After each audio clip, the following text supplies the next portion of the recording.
नमस्कार, मैं हूं आपकी दोस्त MS आडर और मैं लेकर आई हूं आपके लिए चैप्टर नंबर 43।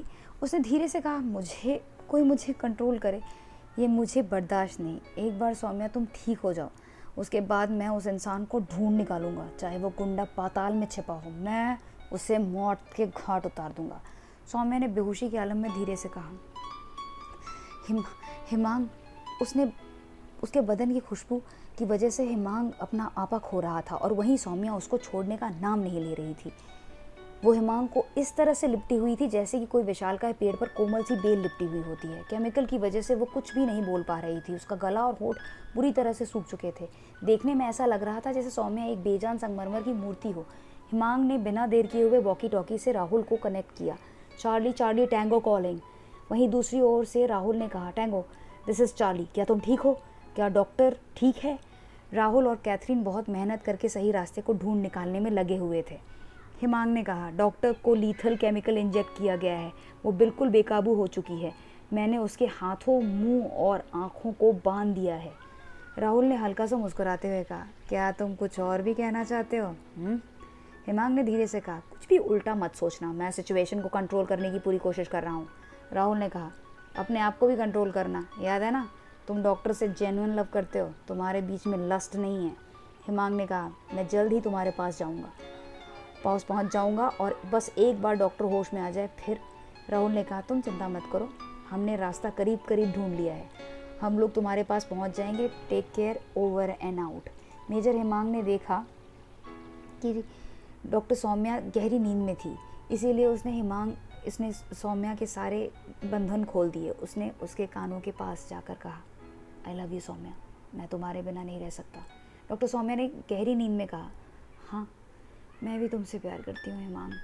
मेजर हिमांग ने डॉक्टर सौम्या के होठों पर अपने होठों को रख दिया। उसने अपनी गहरी आवाज़ में कहा, मैं तुम्हें कभी नहीं छोड़ूंगा Saumya, I really love you. Doctor Saumya की नींद खुल गई।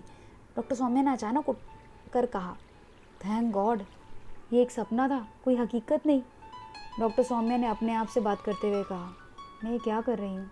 मुझे हिमांग से प्यार करने की बात सोच रही हूँ। नहीं, ये नहीं, ये कभी नहीं हो सकता। मेजर हिमांग ने डॉक्टर सौम्या के पास जाकर कहा, सौम्या तुम ठीक तो हो ना? डॉक्टर सौम्या ने मेजर हिमांग को देखकर कहा, हाँ मैं ठीक हूँ। मैं यहाँ कैसे? मेजर हिमांग ने डॉक्टर सौम्या के पास जाकर कहा, मैं तुम्हें देखने आया था, मैंने अभी राहुल से बात की है, कैथरीन ठीक है, वो दोनों जल्दी ही यहाँ पहुँच जाएंगे। क्या तुम्हारी नींद पूरी हो गई? अब तुम्हें कैसा महसूस हो रहा है?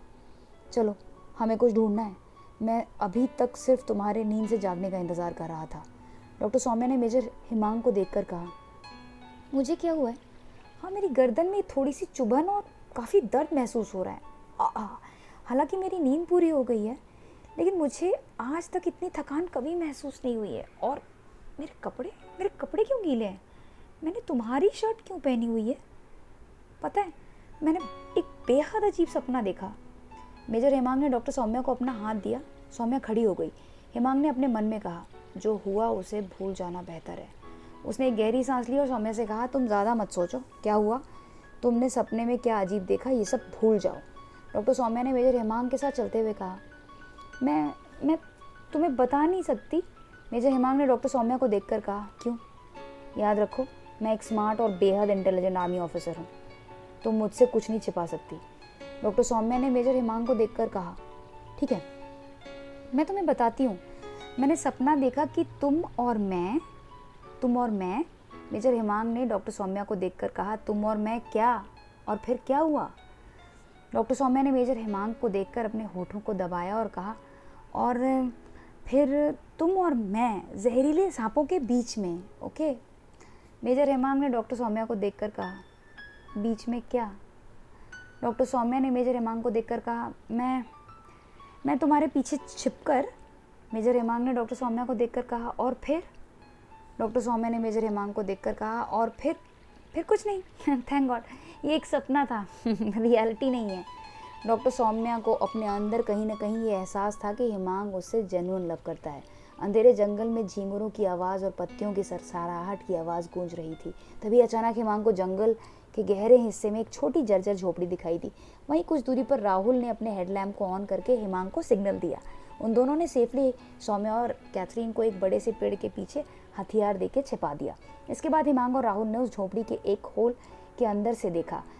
हिमांग और राहुल ने एक साथ कहा, अरे ये तो इमरान है यार। अंदर इमरान और उसका साथी रिजवान जहरीले सांपों से भरे एक क्रेट को खोलते हुए दिखाई दिए। सांप अजीब तरह से स्थिर थे, उनकी आंखें छत से लटकते हुए बल्ब की मंद रोशनी में चमक रही थी।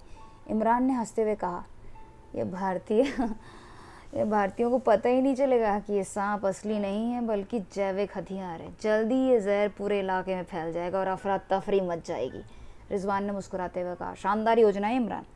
जब तक ये उन्हें इसका पता चलेगा तब तक देर हो चुकी होगी। पूरा इलाका घबराहट में होगा और हमारा मिशन पूरा हो जाएगा। उन्हें इस बात का बिल्कुल भी अंदाज़ा नहीं था कि मेजर हिमांग और मेजर राहुल झोपड़ी के बाहर छिपे हुए हैं और उनकी बातचीत ध्यान से सुन रहे हैं। हिमांग ने राहुल को चुप रहने का इशारा किया और फिर जो हुआ वो आने वाले चैप्टर में हमें पता चलेगा। इसी के साथ इस रोमांटिक नॉवल का ये वाला चैप्टर यहीं पे कंप्लीट होता है। मिलते हैं बहुत जल्द, जिसमें मैं आप सबको अगले चैप्टर की कहानी सुनाऊंगी। दोस्तों, आपको ये ऑडियो बुक अगर थोड़ी भी पसंद आई है तो ऑडियो बुक को लाइक कर दीजिए और चैनल को सब्सक्राइब नहीं किया तो चैनल को सब्सक्राइब कर लीजिए। Thanks for watching. हमेशा मुस्कुराते रहिए। Have a blissful life.